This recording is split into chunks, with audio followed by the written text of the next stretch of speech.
dans la plupart des pays, le Japon a tendance à faire l'impasse sur celles qui se sont démarquées par leur héroïsme. Je vous propose donc de partir à la découverte de Tomoe Gozen, l'une des femmes les plus badass de l'histoire du Japon.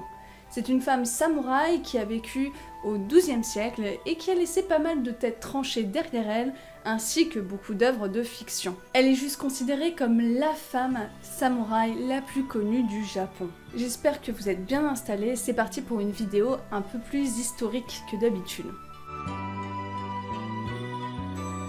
Bon, le contexte historique est quand même super important. Il faut dire que Tomoe a vécu dans une période assez sanglante, composée d'une guerre civile comme on les aime, notamment la guerre de Genpei qui a dévasté la capitale et la campagne de 1180 à 1185.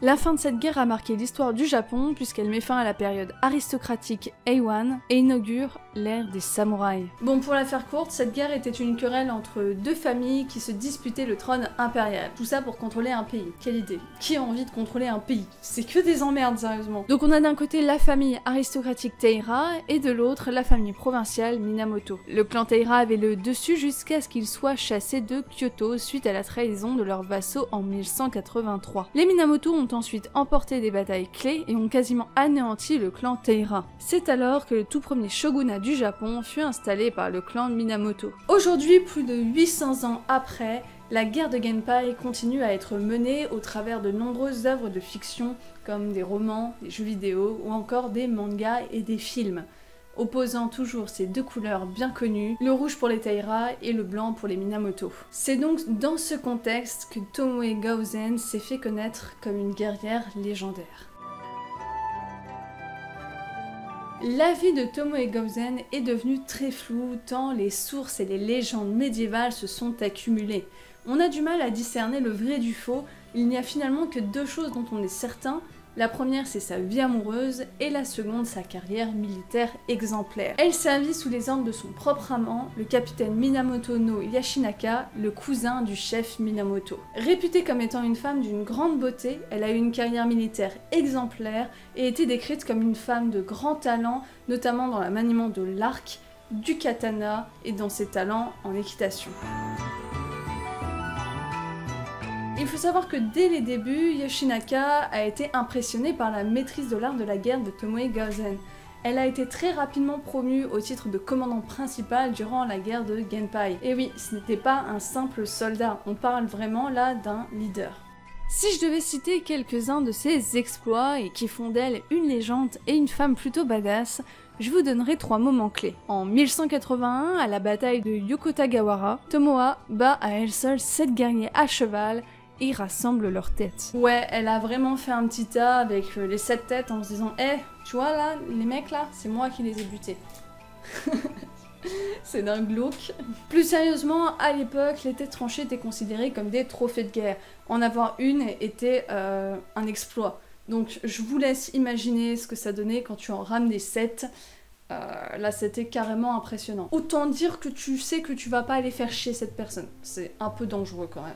En 1183, à la bataille de Tonamiyama, elle mène plus de 1000 cavaliers à la victoire en tant que commandant. Et le plus impressionnant de tous, le troisième, en 1184 à la bataille d'Uchide no Hama, elle mène 300 combattants des forces Minamoto dans une bataille impossible contre 6000 cavaliers Taira. Elle en ressort en légende comme l'un des 5 survivants du clan Minamoto. Suite à cette dernière bataille, le clan Minamoto avait largement pris le dessus sur le clan Taira.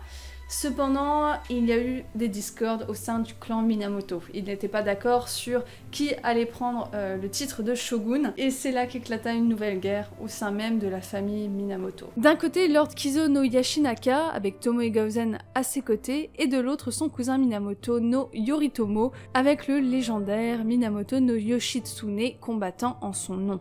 Ce fut une mauvaise journée pour le camp Tomoe puisque leurs forces tombèrent une à une. Lord Kizo Yoshinaka demanda alors à son amante de fuir et de vivre. La suite est floue car il existe plusieurs versions. La première dit qu'elle serait restée auprès de son amour pour mourir dans l'honneur à ses côtés. L'autre dit que, réticente à abandonner la bataille et réticente à lui désobéir, Tomoe fit un compromis. Elle suivrait ses ordres, mais pas avant de s'engager dans une bataille finale pour impressionner son seigneur et son amant, lui démontrer sa loyauté et racheter son honneur. Elle aurait choisi un adversaire digne d'elle et le décapita sans trop de peine avant de s'enfuir. La suite est encore moins certaine. Quelques versions disent qu'elle se serait jetée dans l'océan avec la tête de son ennemi, quand d'autres racontent qu'elle serait devenue une religieuse bouddhiste et d'autres encore qu'elle se serait remariée. Par le caractère si inhabituel de sa vie, elle est devenue une véritable légende qui elle-même s'est diversifiée en plusieurs versions contradictoires. Ce qui a tendance même à augmenter l'intérêt qu'on a pour elle.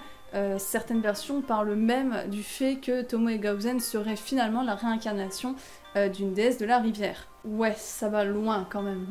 Bref, c'est la fin de cette vidéo, j'espère que celle-ci vous aura plu. N'hésitez pas à me laisser un commentaire si c'est le cas, à me dire si vous connaissiez Tomoe-ga-Ozen et surtout si vous avez envie de voir d'autres vidéos sur les femmes badass du Japon. Si vous êtes resté jusqu'à la fin, n'hésitez pas à partager cette vidéo, je peux vous assurer que ça m'a pris un temps de fou pour récupérer toutes ces informations et pour faire le montage. Disons que comme je vous l'ai dit depuis le début, il y a beaucoup d'informations contradictoires, c'est donc un peu difficile de délier les différentes versions.